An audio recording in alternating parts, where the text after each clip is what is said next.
Welcome to the Our Veterans, Our Stories podcast with the Hancock County Veterans Service Office. This is where we give our local veterans an opportunity to share their stories with our community and beyond. There is a real brotherhood among all vets, and it will be great to help others to know their stories about serving our country. And it gives us an opportunity to introduce the community to our team at the Hancock County Veterans Service Office so people can learn a little bit more about what we do and how we can help. Welcome back to our podcast, Our Veterans, Our Stories. Today on this episode, we have Dr. Bur Schilling with us.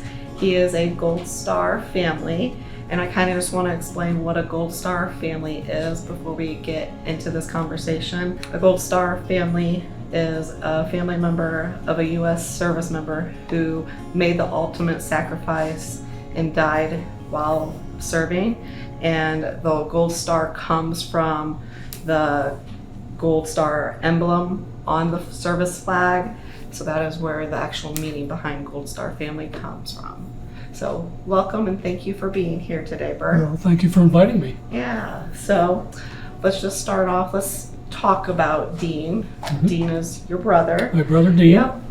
I want to just know, what was he like as a person before he went into the military, and just some details and. Okay, well, there were 5 of us in the family, all adopted. And so Dean was 2 years younger than I was. I was the oldest. And as kids, we just played like normal kids. We were outside playing cowboys and Indians with our cat pistols and those kind of things. And then always were angry with our sister, like normal kids, do. And but we grew up in a happy family.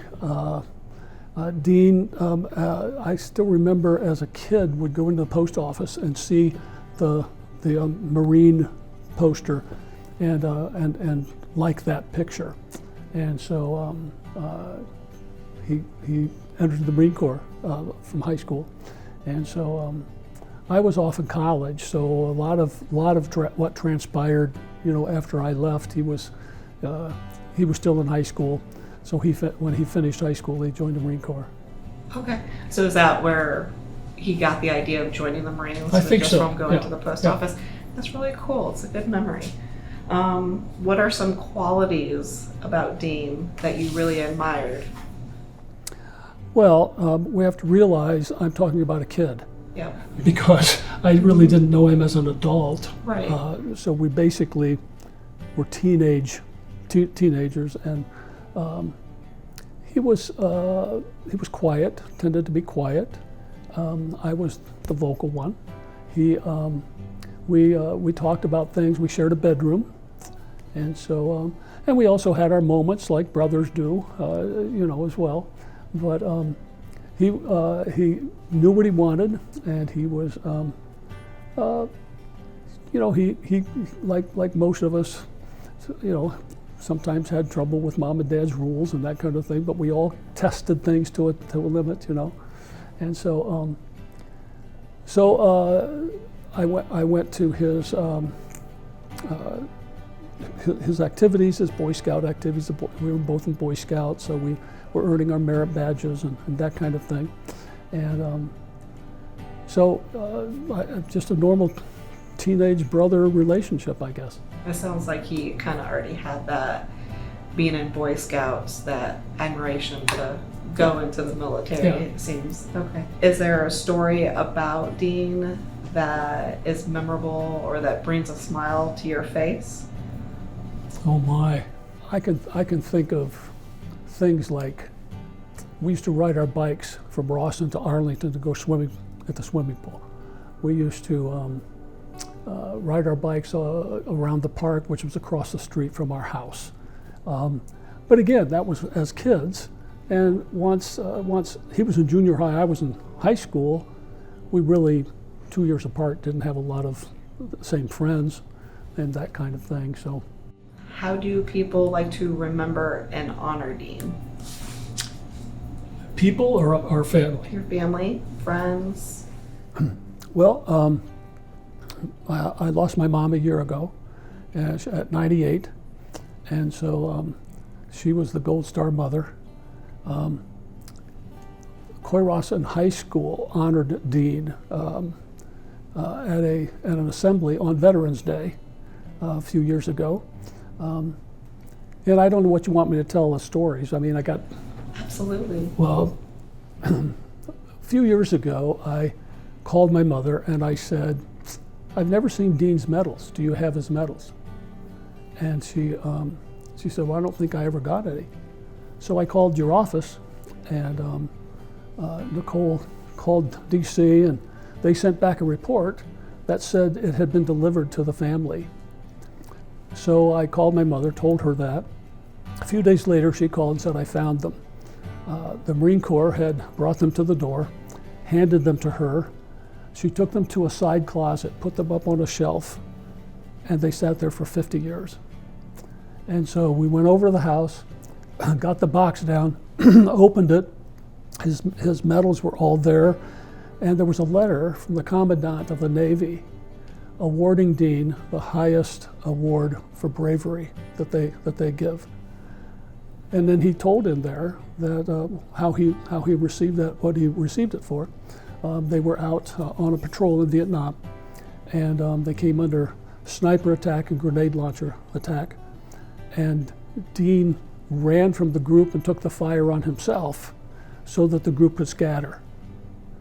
And that happened October 31st, 1969.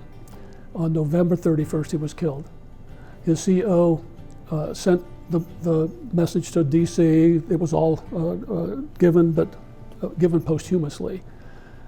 And we never opened the box, so we never knew that he was a hero for 50 years. So Coy Rawson did an assembly on Veterans Day. My mother was able to come, my brother was able to come.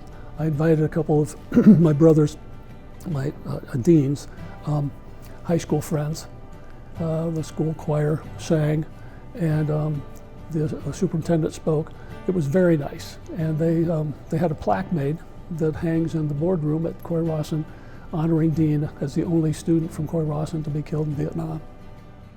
That is such an amazing way to honor Dean, and I'm glad that could happen for him. And I'm so glad you could tell that story, like you were able to see the letter that was sent, to be able to have an understanding and well, it was share such a that with surprise us. to all of us because we had no idea. You know, going through the emotion of the death and the funeral and all of that, you're not thinking of any of those things. And so I can understand my mom, in her grief, took that box, stuck it on a shelf, forgot it was there, probably got stuck behind something else, and then she found it. Yeah, everybody deals with grief in different ways. Yeah, but sure. Okay. Is there anything, like, did you ever get any letters from Dean when he was in the military that you could share some other stories with us? I received a lot. I have a stack of letters about that big from Dean that when he was in the military. I've not looked at them for a long time. I probably should get them out and read them again. But we had a brotherly relationship, and so he would share some things, and I would write and share some things, and so he yeah, I do have letters. I can't really share what's in them. Yeah. Okay. Do you know anything about Dean's military, like his MOS that he served in? Can you tell us how long he served for? Well, he was in Vietnam for he was killed at 19, so he was in Vietnam for a little over a year. He was actually in the first group that President Nixon brought home. He could have come home, but of course they said if you sign up for another 6 months, we'll let you out of the military when you get home, and you won't have to finish out your whatever 2 years or whatever he had signed up for. So he stayed, and it was after that he was killed. And so I know he was in reconnaissance. I don't know much detail about it. We were never told much about that. So I just know that based on this explanation that he and his men were out on this assignment, I guess, and they came, the Viet Cong surrounded them. How did life change after his passing? Well, family life, again, I was out of the house. So my mother has lost 3 children. And so that impacted her. So I'm not sure in the house what transpired, because I was gone 2 more years. That was my senior year of college, so I graduated in just a few months, and then I went off to my first job, so I wasn't home during that time. But when you lose someone in the family, it impacts everybody, and so and we weren't told a lot of detail about his death, just minimal things that we were told. And so family dynamics changed just because somebody's not there anymore. And so my brother and sister could probably respond to that much better because I was no longer in the house at that time. Did you have a grieving process yourself at Oh, all? of course. Okay. We went through the grieving process, having lost him.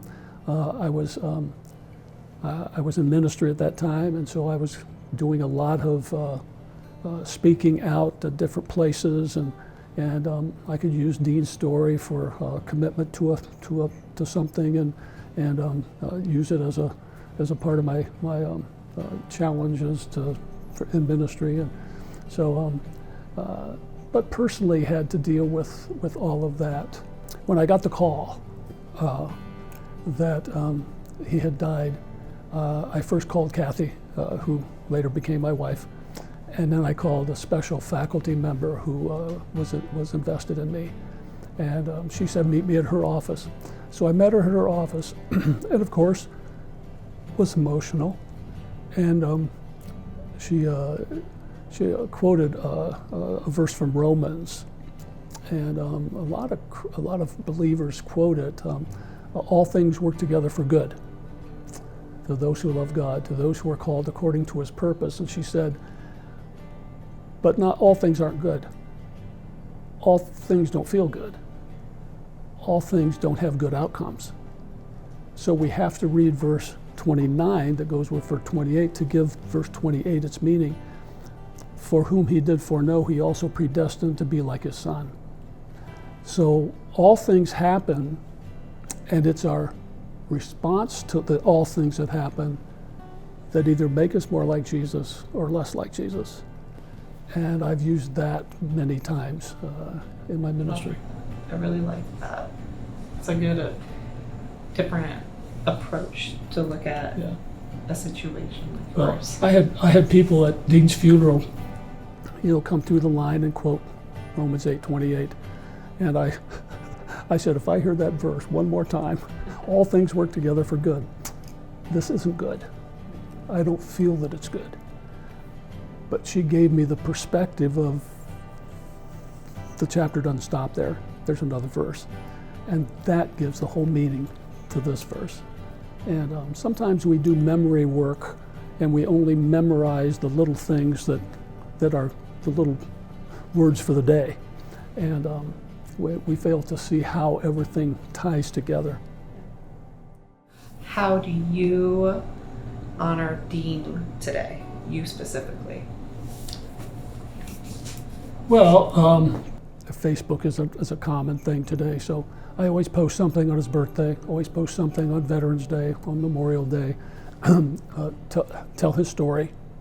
I've had several men who served with him contact me, either because of something they saw that I posted, or there's a site that you can go to and put a person's name in, and people respond to that. And I've had several who've responded there to say, I served with him, appreciated him, he was a good friend. So that gives you the feeling, the reality that beyond our family, he made an impact on people's lives, Yeah. which is a way to honor him. Yes. It's really good that you continue to like share his story. Do you pass that on to like other family too, like other kids in the family, to keep his legacy going? Well, we've taken our grandkids to Dean's grave, talked about him and the sacrifice that he made and the story, so they all know the story.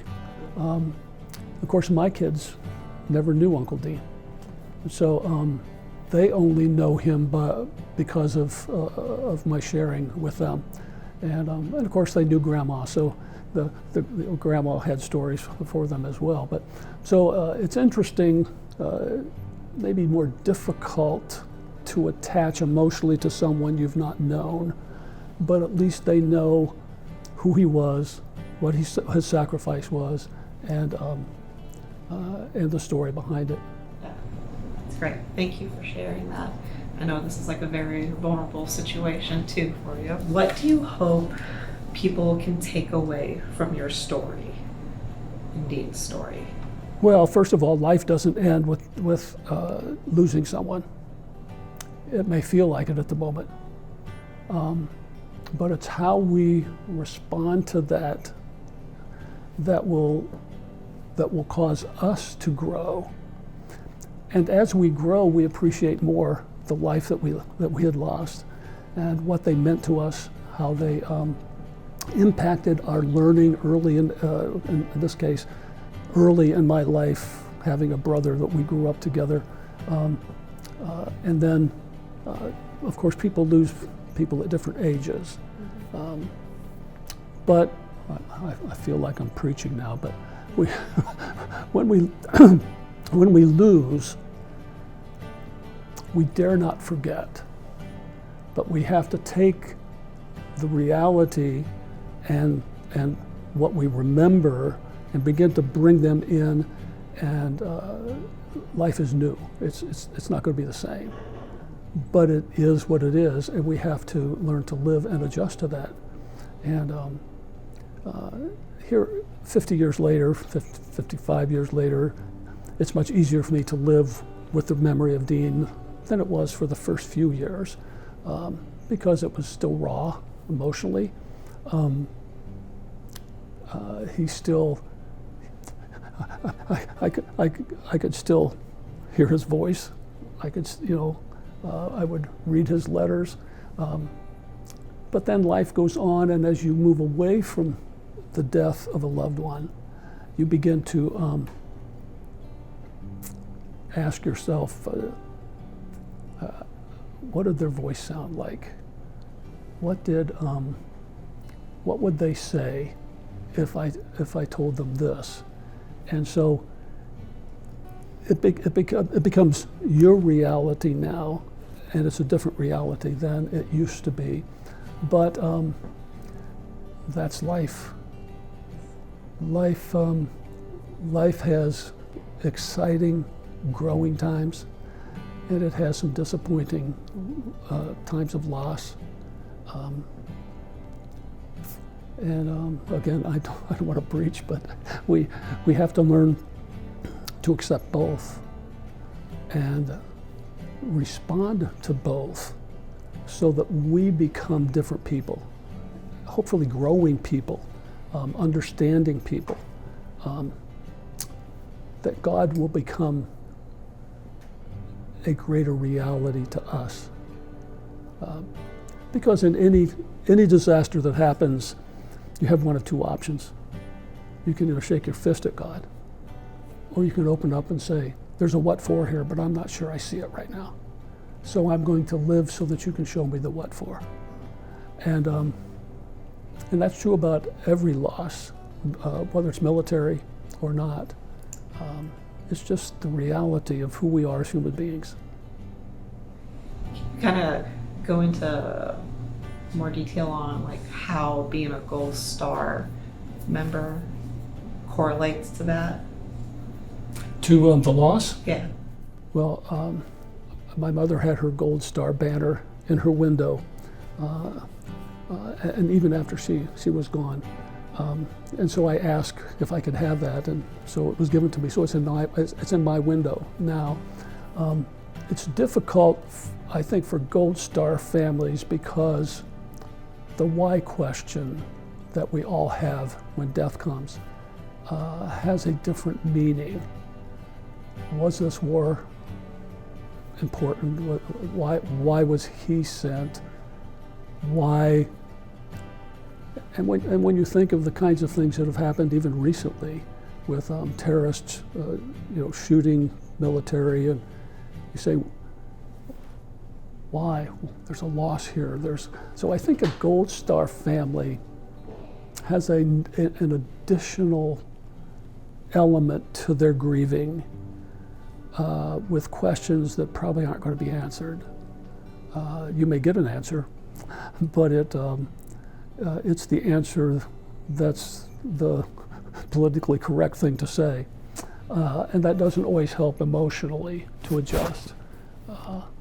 So death impacts everyone, but a Gold Star family, siblings, parents, grandparents, grandchildren, doesn't matter who they are,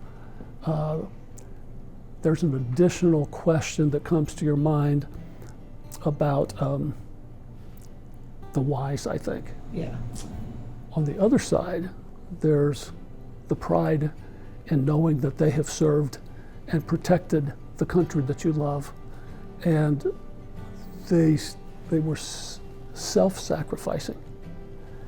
This was a choice that they made, and to balance those two, it's kind of like this that I talked about. You can either get angry that they died in a way that you have all questions about. Should they even been there? Should the American military even participated in that? And on the other side, you say, he was willing to risk for me. He was willing to risk for you. And so you have two sides that I think a Gold Star family has to add to the normal grieving process. What would you say to a family who's experiencing this fresh in their life or experiencing a loss of a service member? How would you approach them? Well, I probably wouldn't approach them any differently than I would someone else, but I'd have to have I would have the knowledge and the realization that there are different things going on in them that. Now, are you asking me if I approach them personally, or if they hear a video? Things can be said on a video that don't necessarily have the meaning without the relationship, if that makes sense. It does. We can say things, but without the hug, without the warm handshake, without just the quiet spirit. Words don't have a lot of meaning. We all have, most people dread going to a funeral home and going through the line because they don't know what to say. They have no idea. And so we say silly things. We say things that really don't assist in adjusting or approaching. We quote a scripture because we think it sounds spiritual. Like I was speaking about earlier, when really helping someone grieve is putting an arm around them, letting them talk, letting them cry, because it's the relationship. And in a Gold Star family, that's no different.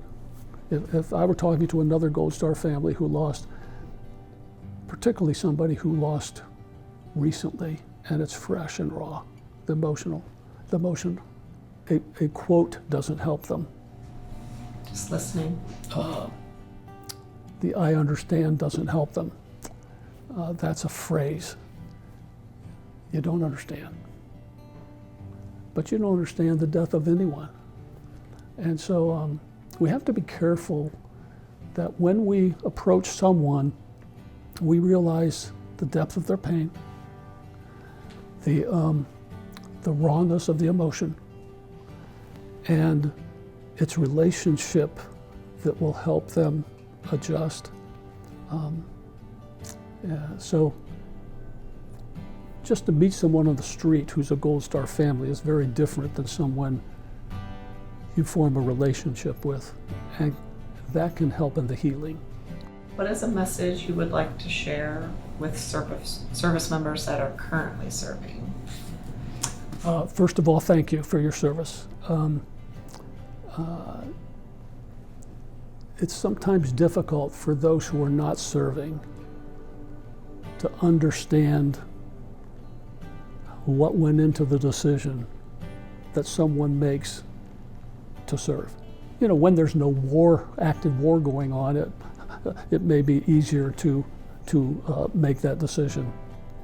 But you never know what's going to happen in the world and how the U.S. is going to respond to it. And when you give yourself to that, you're doing something that most people would not do. It's a commitment. And so those of us who are living with the reality of your sacrifice, your commitment every day, need to express that to you. Thank you for the decision you made, how hard it must have been to make that decision, and then to step forward and continue that. I fortunately have a lot of military friends, or ex-military friends now. Now that I'm old, everybody's younger than me. But so it's just good to let them know that we appreciate them. And current military people, thank you. Continue. We appreciate you. We can't express enough. We tend to wait to express until they're a Gold Star family, and we need to express it earlier. Is there anything else you would like to share, whether it's about Dean or about just life being as a Gold Star? No, I think we basically covered it. Again, one-liners don't help, and so I certainly appreciate that God gave me. We were adopted, we were chose to put him in my life and in my family, and the experiences that I've had because of his death, the adjustments, the struggles, the why questions that everybody has, we all have to live with. And then 50 years later to discover this was a sacrifice. This was a self-sacrificing thing. And so just makes me proud. That's awesome. Well, Bur, I really appreciate you sharing your story and Dean's story. And we definitely thank him for his sacrifice to our country. And thank you for being here. Well, you're very welcome. Thank you for inviting me. Of course.